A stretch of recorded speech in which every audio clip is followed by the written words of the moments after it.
আরে ডেপুটি না দিল রে দাদা তো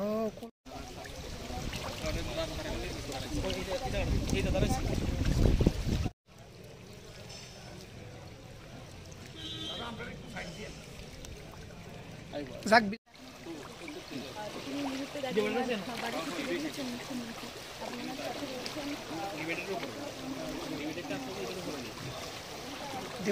ডিভাইড দেওয়ার পাইলাম না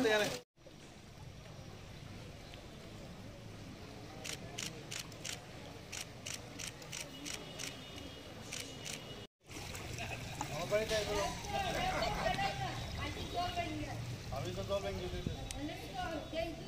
তো হ্যাঁ ভোট পাঠায় আর ওই মহানগর তো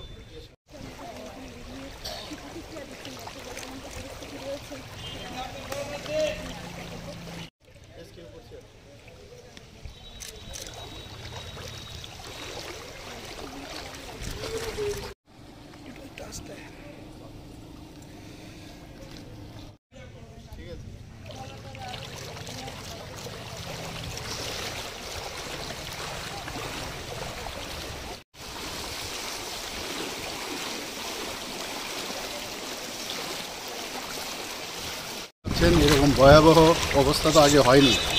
আমি একটা কথাই বলবো, কেউ যেন আতঙ্কিত না হয়।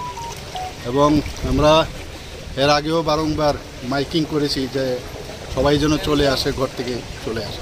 অমরপুরের অবস্থা একটু খুব বাজে অবস্থা সেখানে। তো আজকে সকালে আবার আমি মাননীয় হোম মিনিস্টারের সাথে কথা বলে উনি আশ্বস্ত করেছেন এবং উনি অনেকগুলো দুটো হেলিকপ্টার পাঠাচ্ছেন যাতে এয়ারলিফটিং করা যায়। তাছাড়া এনডিআরএফ টিম অনেকগুলো পাঠাচ্ছে। আর ভোটের কথা আমি বললাম, আবার যে আমাদের ভোটগুলো আছে সেগুলো তো একটু বাদে এইগুলো সব পৌঁছে যাবে। তো সবাই সহযোগিতা করছে, আমাদের অ্যাডমিনিস্ট্রেশন সাথে আছে এবং আমাদের যারা এসডিআরএফ এনডিআরএফ ত্রিপুরাতে দুটো টিম আছে, সবাই মিলে কিন্তু আমরা মানে 24/7 আমরা আছি। আমিও সারা রাত্র ধরে মনিটর করছিলাম। তো এখন তো ঘুমের বিষয় নয়, তো ন্যাচারাল কালামিটি ভেরি ডিফিকাল্ট না, তো এটাকে তো আমাদের হাতে নেই। তবুও চেষ্টা করছি সব জায়গায়। এখন আবার যাব অফিসে বসে আবার মনিটর করব সব জায়গায় কি হচ্ছে। কন্টিনিউয়াস মনিটরিং চলছে।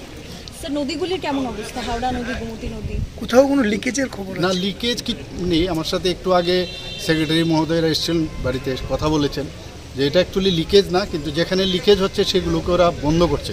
মানে এরকম অ্যালার্মিং কিছু না, কিন্তু ডেঞ্জার লেভেলের অনেক উপরে জল যাচ্ছে।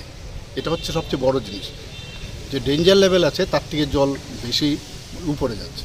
এবং স্যার, ডুম্বুরের একটা গেট খুলে দেওয়া হয়েছে, সেটা কতটা? না, ওইটা তো দিতেই হবে, এছাড়া তো উপায় নেই। এটা তো অটোমেটিক্যালি সুইচ গেট খুলে যায় যখন একটা মিনিমাম মানে লেভেলে ম্যাক্সিমাম লেভেলে চলে আসে, খুলে যায়।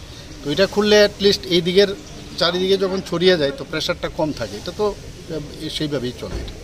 স্যার, শরণার্থী শিবিরে কতজন মানুষ আছে? আমার কাছে গতকালের যে রিপোর্ট সেটা ছিল প্রায়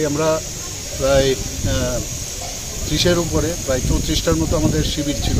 সেখানে প্রায় 30,000-এর মতো শরণার্থী ছিল, মানে যারা সেখানে ছিল। কিন্তু এখন তো আরও বাড়বে, আমি গেলে এখন আরও রিপোর্ট আমি নেব।